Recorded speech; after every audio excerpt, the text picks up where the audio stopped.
السلام عليكم ورحمة الله وبركاته. إن الحمد لله نحمده ونستعينه ونستغفره ونعوذ بالله من شرور أنفسنا وسيئات أعمالنا.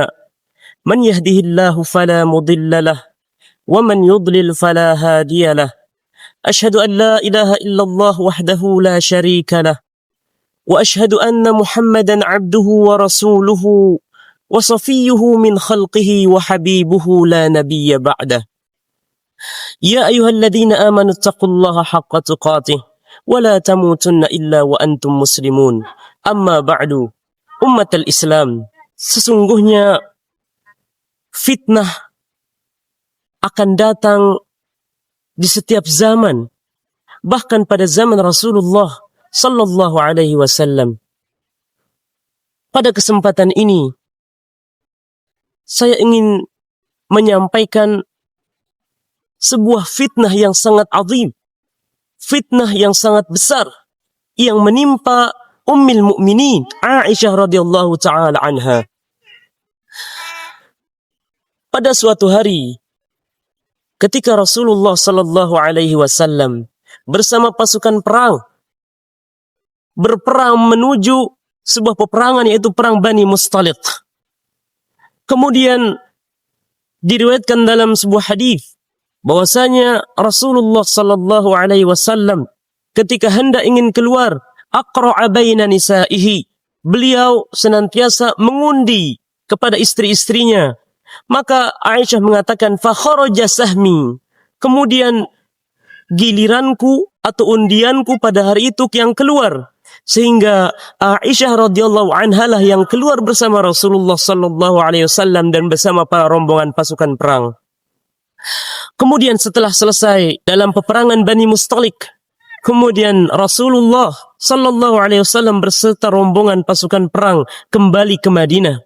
Namun di tengah-tengah perjalanan, Rasulullah sallallahu alaihi wasallam menyuruh kepada pasukan, semua pasukan untuk beristirahat sejenak.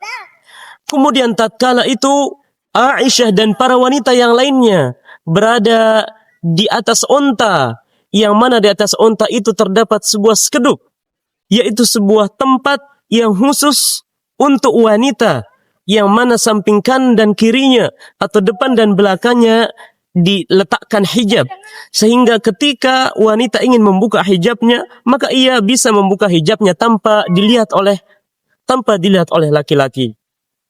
Kemudian skeduk tersebut ketika hendak istirahat, skeduk itu diturunkan dari atas onta.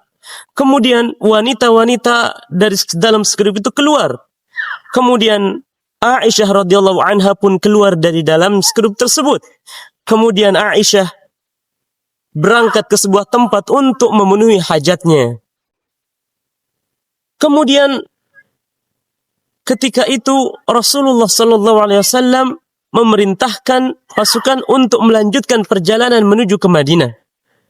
Namun apa yang terjadi? Aisyah radhiyallahu anha ketika selesai melaksanakan atau menunaikan hajatnya, kemudian ia ingin kembali ke tempat peristirahatan tadi, ingin masuk ke dalam skeduk, akan tetapi kalung yang beliau pakai, yaitu kalung yang dipinjam dari Ummu Salamah, itu kalung beliau hilang, sehingga beliau kembali lagi ke tempat yang tadi, ke tempat melaksanakan hajatnya untuk mencari kalung yang hilang tersebut. Sembari mencari kalung yang hilang, ternyata para pasukan dan Rasulullah sallallahu alaihi wasallam berangkat melanjutkan perjalanan. Dan qadarullah, pada saat itu ketika sahabat mengangkat skeduk tersebut, diletakkan di atas onta, mereka menyangka bahwa Aisyah sudah masuk di dalam skeduk tersebut, sehingga mereka mengangkat skeduk tersebut dan diletakkan di atas onta, dan mereka melanjutkan perjalanannya menuju ke Madinah. Karena pada zaman itu Aisyah radhiyallahu anha belum berumur 15 tahun, sekitar di bawah 15 tahun, sehingga tubuh beliau tidak terlalu berat. Artinya ketika sahabat mengangkat skeduk tersebut, sahabat mengira bahwa Aisyah radhiyallahu anha telah masuk di dalamnya beserta wanita-wanita yang lain juga yang masuk di dalam skeduk yang lainnya. Kemudian tatkala Aisyah menemukan kalungnya yang hilang, kemudian kembali ke tempat peristirahatan tadi. Kemudian beliau menemukan orang-orang sudah sepi, sudah tidak ada, bahkan sudah jauh meninggalkannya. Dan tak seorang pun yang menunggunya, bahkan tak seorang pun yang memanggilnya. Kemudian beliau duduk di tempat itu dan berharap semoga nanti ada orang yang memanggilnya. Berharap ada orang yang menyusulnya dan memanggilnya. Kemudian saat itu beliau duduk. Kemudian lama-kelamaan beliau terpejam. Karena kelelahan, akhirnya beliau tertidur di tempat itu. Kemudian ketika beliau tertidur, datanglah Safwan bin Mu'attal Adz-Dzakwani. Safwan bin Mu'attal Adz-Dzakwani, dia datang terakhir. Dalam sebuah riwayat dijelaskan bahwa dia memang sengaja diperintahkan untuk di belakang supaya nanti ketika ada barang-barang yang jatuh atau ada persenjataan yang jatuh, maka ia nanti akan mengambilnya. Namun dalam sebuah riwayat lain dijelaskan bahwa Safwan bin Mu'attal Adz-Dzakwani ini dia ketiduran sehingga dia terlambat. Kemudian dia datang terakhir dengan mengendarai onta. Dari kejauhan nampaklah seorang wanita yang berpakaian hitam. Kemudian setelah mendekatinya, ternyata itu adalah Aisyah radhiyallahu taala anha. Tatkala itu wajahnya Aisyah tersingkap. Mungkin karena terkena angin, akhirnya wajahnya tersingkap, artinya jilbabnya terbuka. Sehingga Safwan bin Mu'attal Adz-Dzakwani terkejut. Kemudian beliau mengatakan, Inna lillahi wa inna ilaihi raji'un. Mendengar istirja' Safwan Adz-Dzakwani, Aisyah pun langsung terbangun dan seraya menutup wajahnya yang tersingkap tadi. Kemudian Aisyah mengatakan, Wallahi la aqulu kalimatan. Aisyah mengatakan, demi Allah, saya tidak mengucapkan satu kalimat pun. Dan juga Safwan bin Mu'attal Adz-Dzakwani tidak mengucapkan satu kalimat pun kecuali istirja. Kecuali beliau mengatakan inna lillah wa inna ilaihi raji'un. Menunjukkan bahwa Safwan bin Mu'attal Adz-Dzakwani menghormati istri Rasulullah sallallahu alaihi wasallam. Maka beliau tidak mengucapkan satu kalimat pun kecuali beliau mengatakan inna lillahi wa inna ilaihi raji'un. Kemudian beliau mendudukkan ontanya. Kemudian Aisyah pun naik di ontanya Safwan bin Mu'attal Adz-Dzakwani. Kemudian Safwan berada di bawah dan menuntun onta tersebut, yang mana Aisyah di atas onta tersebut untuk menyusul pasukan dan Rasulullah sallallahu alaihi wasallam yang menuju ke Madinah. Kemudian berjalanlah mereka sampai tenggelam matahari. Barulah sampai di tempat atau menyusul para pasukan dan Rasulullah sallallahu alaihi wasallam. Yang mana ketika itu Rasulullah sallallahu alaihi wasallam dan para pasukan menunaikan salat maghrib, kemudian salat isya, kemudian makan malam dan seterusnya. Kemudian datanglah Safwan Adz-Dzakwani bersama Aisyah yang berada di atas unta. Rasulullah sallallahu alaihi wasallam sampai saat itu belum merasakan bahwa ada sesuatu, artinya dia tidak mengetahui kondisi Aisyah. Karena pada waktu itu wanita bertempatnya berbeda dengan laki-laki. Sehingga Rasulullah mengira bahwa Aisyah bersama wanita-wanita yang lain. Dan pada malam itu yang melihat kejadian tersebut, artinya yang melihat kedatangan Safwan bin Mu'attal Adz-Dzakwani yang bersama Aisyah radhiyallahu anha adalah salah satunya adalah Abdullah bin Ubay bin Salul, adalah seorang munafik, dan juga orang-orang munafik yang lainnya. Melihat kejadian itu, Abdullah bin Ubay bin Salul mengatakan, ma salimat minhu wa ma salima minha. Ini betul-betul tidak selamat. Maksudnya mereka berdua bisa jadi telah melakukan kemaksiatan, telah melakukan perzinahan. Bagaimana mungkin seorang wanita berjalan dengan Safwan bin Mu'attal Adz-Dzakwani? Ini merupakan kesempatan besar bagi Abdullah bin Ubay bin Salul, itu seorang munafik, untuk menyebarkan fitnah bagi Aisyah radhiyallahu taala anha. Kemudian ketika itu Aisyah radhiyallahu anha turun dari unta tersebut, kemudian menyusul dan masuk ke menemui para wanita dan masuk ke rumah Rasulullah sallallahu alaihi wasallam. Dan Aisyah tidak menganggap bahwa itu adalah sebuah kemaksiatan. Aisyah tidak merasa apa-apa karena itu hal biasa, dan beliau tertinggal, kemudian dibantu oleh Safwan bin Az-Zakwani. Kemudian setelah beliau sampai, beliau turun dan tidak melakukan apa-apa. Sehingga Aisyah tidak melihat bahwa tidak ada kejadian yang besar pada kesempatan itu. Namun qadarullah, Abdullah bin Ubay bin Salul, seorang munafik, langsung menyebarkan fitnah tersebut, langsung menyebarkan kepada orang-orang bahwasanya Aisyah radhiyallahu anha telah berduaan dengan Safwan bin Mu'attal Az-Zakwani. Kemudian hari esoknya Aisyah jatuh sakit, karena biasanya seorang wanita ketika kembali dari perjalanan jauh, maka ia akan merasa keletihan, ia akan merasa kelelahan, sehingga terkadang ia jatuh sakit. Kemudian Aisyah waktu itu sakit, kemudian dia berada dalam rumah dan tidak keluar karena beliau dalam kondisi sakit, sehingga beliau tidak mengetahui fitnah yang tersebar di masyarakat tersebut. Karena Abdullah bin Ubay bin Salul menyebarkan fitnah, yaitu fitnah yang sangat besar, yang menyakiti keluarga, menyakiti Rasul, menyakiti Aisyah dan keluarga Rasulullah dan Aisyah radhiyallahu taala anhuma. Kemudian ketika fitnah telah menyebar di mana-mana, kemudian Rasulullah sallallahu alaihi wasallam datang ke tempat Aisyah, kemudian mengatakan, "Assalamualaikum ya Aisyah, kaifatikum, kaifa haluk?" Aisyah mengatakan, biasanya Rasulullah sallallahu alaihi wasallam berlemah lembut terhadapku, memanjakan diriku, bersenda gurau, mengajakku untuk bercanda gurau. Akan tetapi pada akhir-akhir ini, artinya pada hari itu, Rasulullah masuk ke dalam rumah Aisyah dan tidak seperti biasanya Rasulullah bercanda dengan Aisyah. Rasulullah hanya masuk mengatakan kaifatikum, ya. Rasulullah hanya mengatakan kaifa haluk. Kemudian setelah itu Rasulullah keluar tanpa ada perkataan yang lain, sehingga menimbulkan pertanyaan di hati Aisyah. Kenapa Rasulullah sallallahu alaihi wasallam tidak seperti biasanya? Apa yang terjadi sebenarnya? Kemudian Rasulullah sallallahu alaihi wasallam memanggil Ali bin Abi Thalib dan Usama bin Zaid. Kemudian Rasulullah bertanya kepada Usama bin Zaid, "Wahai Usama, kira-kira bagaimana pendapatmu tentang fitnah yang menimpa Aisyah radhiyallahu taala anha?" Usama bin Zaid mengatakan, "Wallahi ya Rasulullah, aku tidak melihat dari Aisyah radhiyallahu anha kecuali kebaikan. Dia adalah wanita yang salehah, wanita yang baik, wanita yang menjaga diri, menjaga kesuciannya, yang taat kepada Allah Azza wa Jalla." Kemudian Rasulullah bertanya kepada Ali, "Wahai Ali, bagaimana pendapatmu tentang fitnah yang menimpa Aisyah?"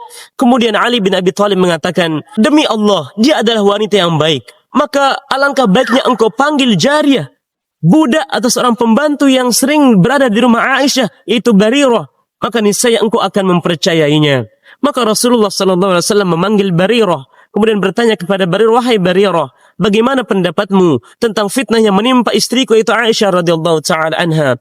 Kemudian Barirah menjawab, "Demi Allah, selama aku bersama Aisyah, aku tidak menemukan kecuali dia adalah orang yang baik, orang yang salehah, yang rajin membaca Al-Quran, yang rajin salat malam, yang dekat kepada Allah, yang taat kepada Allah, bahkan ia banyak meriwayatkan hadis-hadis." Kemudian Rasulullah sallallahu alaihi wasallam naik ke masjid, kemudian naik di atas mimbar, kemudian dia berkhutbah mengumpulkan para kaum muslimin, mengatakan, "Ya ma'syaral muslimin, wahai sekalian orang-orang muslimin, siapa yang tega menyebarkan fitnah terhadap keluargaku?" Rasul mengatakan, "Siapa yang ingin membantu aku untuk membongkar siapa yang menyebarkan fitnah terhadap istriku Aisyah radhiyallahu anha?" Kemudian berdirilah seorang sahabat. Berdiri seorang sahabat itu Sa'ad bin Mu'adz Al-Ansari. Beliau mengatakan, "Ana a'tadhiruka ya Rasulullah." Aku yang akan membelamu wahai Rasulullah. Aku yang akan mencari siapa orang yang menyebarkan fitnah. Kalau memang mereka adalah dari Bani Aus, maka aku akan memenggal kepalanya. Dan kalau memang mereka adalah dari Bani Khazraj, maka jika engkau perintahkan untuk membunuhnya, maka akan bunuh dia. Kemudian berdirilah Sa'ad bin Ubadah, yang mana Sa'ad bin Ubadah adalah seorang munafik. Pada saat itu dia adalah orang yang munafik, dia orang soleh, akan tapi hatinya tertimbul keraguan sehingga ia adalah termasuk orang-orang yang munafik. Berdiri Sa'ad bin Ubadah, dia mengatakan, demi Allah, wahai Sa'ad bin Mu'ad, janganlah engkau membunuh orang yang menyebarkan fitnah ini. Jangan engkau menghukum mereka dengan hukum mati, karena mereka adalah seorang muslim. Kemudian berdiri lagi berdiri Usaid bin Hudairi. Beliau berdiri kemudian mengatakan, demi Allah, wahai Sa'ad bin Ubadah, kami akan membunuhnya, karena engkau adalah orang yang bohong. Engkau adalah orang yang munafik. Kemudian terjadi perkelahian, terjadi perdebatan mulut, adu mulut antara Bani Aus dan Bani Khazraj sampai mereka ingin saling membunuh. Akan tapi Nabi berusaha dari atas mimbar berusaha untuk menenangkan kedua kubu tersebut. Sehingga ketika mereka tenang, kemudian Rasulullah masuk ke rumah Aisyah radhiyallahu taala anha. Kemudian didapatinya Aisyah radhiyallahu taala anha sedang sakit. Kemudian Rasulullah mencoba menghibur, mencoba berlemah lembut, mencoba mencandainya. Kemudian Rasulullah duduk. Kemudian pelan-pelan Rasulullah bertanya kepada Aisyah, amma ba'du, ya Aisyah, wahai Aisyah, laqad balagani anki kada wa kada. Telah sampai padaku berita tentang dirimu bahwasanya kamu begini dan begini dan begini. Maka wahai Aisyah, jika engkau betul-betul selamat, betul-betul bebas dari fitnah ini, maka niscaya Allah akan membebaskanmu dari fitnah ini. Akan tapi in almamti bidzambin fastaghfirillah. Jika kamu betul-betul melakukan kemaksiatan, betul-betul fitnah itu betul-betul terjadi dan engkau berdosa kepada Allah, fastaghfirillah, maka mintalah ampunan kepada Allah. Fa'watubi ilaih, dan bertaubatlah kepada Allah, karena seorang hamba yang mengakui kesalahan dan dosanya kemudian bertaubat kepada Allah, maka Allah akan mengampuni dan menerima taubatnya. Kemudian ketika itu Aisyah pun yang tadinya berlinang air mata, kemudian ia mengatakan, sebelum ia ditanya oleh Rasulullah sallallahu alaihi wasallam, ketika Aisyah telah sembuh dari sakitnya, ia keluar saat malam hari, kemudian bertemu dengan Ummi Mistah. Kemudian Ummi Mistah berkata kepada Aisyah, wahai Aisyah, tidakkah engkau mendengar bahwasanya orang-orang sedang membicarakan kamu, orang-orang telah memfitnah kamu, bahwasanya kamu dikatakan telah berzina dengan Safwan, kamu dikatakan telah berdua dan telah melakukan perbuatan maksiat dengan Safwan ad-Dhakwani. Kemudian Aisyah terkejut. Kemudian Aisyah mengatakan, orang-orang berbicara tentang aku. Ummu Mistah mengatakan, betul wahai Aisyah. Kemudian berita ini sampai kepada Rasulullah. Ummu Mistah mengatakan, betul wahai Aisyah, berita ini telah sampai kepada Rasulullah. Kemudian Aisyah menangis dan minta izin kepada Rasulullah untuk pergi ke rumah orang tuanya, yaitu Abu Bakar dan ibunya. Kemudian ketika sampai Aisyah ke rumah ayahnya dan ibunya, kemudian ia mengatakan, wahai ibuku, apakah betul orang-orang telah membicarakanku, orang mereka mengatakan begini dan begini kepadaku? Maka ibunya mengatakan, betul wahai Aisyah. Kemudian Aisyah menangis. Kemudian datang Abu Bakar, kemudian bertanya kepada istrinya, kenapa Aisyah menangis? Kemudian istri Abu Bakar mengatakan, dia menangis karena ia mengetahui bahwasanya ia difitnah. Orang-orang sedang membicarakannya, orang-orang sedang memfitnahnya. Maka Abu Bakar mengatakan, jangan menangis wahai anakku. Sabarlah wahai anakku. Jangan menangis, jangan bersedih. Kemudian datanglah Rasulullah sallallahu alaihi wasallam, kemudian bertanya kepada Aisyah pertanyaan yang tadi, yaitu, wahai Aisyah, aku telah mendengar bahwasanya ada berita begini dan begini kepadamu. Apakah betul? Jika engkau betul-betul bebas dan tidak melakukan kemaksiatan tersebut, maka niscaya Allah akan mengampunimu. Akan tapi jika engkau betul-betul melakukan perbuatan dosa tersebut, maka segeralah meminta ampun kepada Allah dan bertaubat kepada Allah. Kemudian Aisyah pun menoleh kepada ayahnya, kemudian berkata, ya abi, wahai ayahku, ajib anni Rasulullah sallallahu alaihi wasallam fima qala. Wahai ayahku, jawablah apa yang dikatakan oleh Rasulullah sallallahu alaihi wasallam kepadaku.